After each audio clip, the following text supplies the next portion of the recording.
Abdolreza Abbassian, senior economist at UN Food and Agricultural Organization, joins us from Singapore. He typically lives in Rome. Good to have you back in this region, Mr. Abbassian. So we do have food prices coming down, but you're saying that we still have a shortage of food around the world, still a big concern?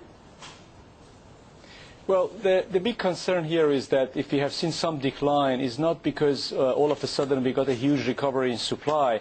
It really has to do with the slowdown in the world economy and basically on the demand. So I'm sure that is not permanent. The moment you get that back, you could see prices shooting up simply because supplies really are not that adequate. Yeah, supplies are really not that adequate, but what do we need to improve that? You know, we have prices going up, the World Food Price Index rallying 26% this year. Will that not stimulate those that want to even cash in to grow more crops? Well, you know, agriculture is a complex business, and it's not just what we want. It also has to do with the weather. It has to do with the constraints such as natural resources. And the payoff takes time. It needs investment, and you cannot do investment overnight. It has been a neglect of the sector for, as we know, at least 3 decades. So we're not going to make up for that. Unfortunately, this economic problem that we have today, the recession and so forth, is taking the attention away. But the reality is there. We do need this investment, and this investment is not coming as fast as it should. Now, Mr. Abbassian, what do you think of what's happening in Thailand? Is that an example to follow, where we have the new Prime Minister, Yingluck? She's basically paying rice farmers above market prices for their crops. Will this help stimulate production? Well, it can in the short term stimulate production in Thailand, but we wonder what would be its long-term implications, because what it in reality does is it lifts world prices artificially.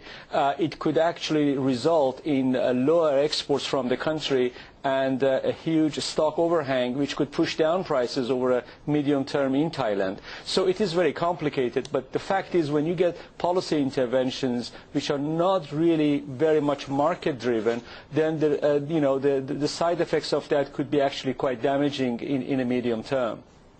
Okay, well, let's talk about how damaging it is, because for those out there, I don't think we've characterized it enough or we've quantified it enough. The French President Nicolas Sarkozy warned in June that the world is facing a century of hunger. How many individuals do you think are at risk right now of going hungry in the next year?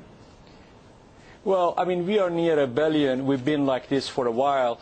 And the fact is that with today's population, near 1 billion is already tremendous, is too many.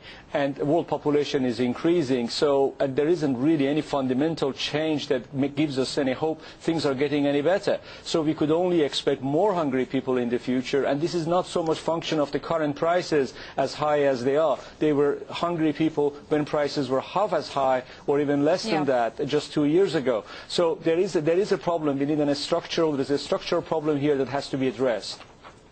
Mr. Abbassian, thank you so much for your time. Enjoy your trip to the Asia Pacific. This time we hope to see you soon. Mr. Abdolreza Abbassian, senior economist of the UN Food and Agriculture Organization.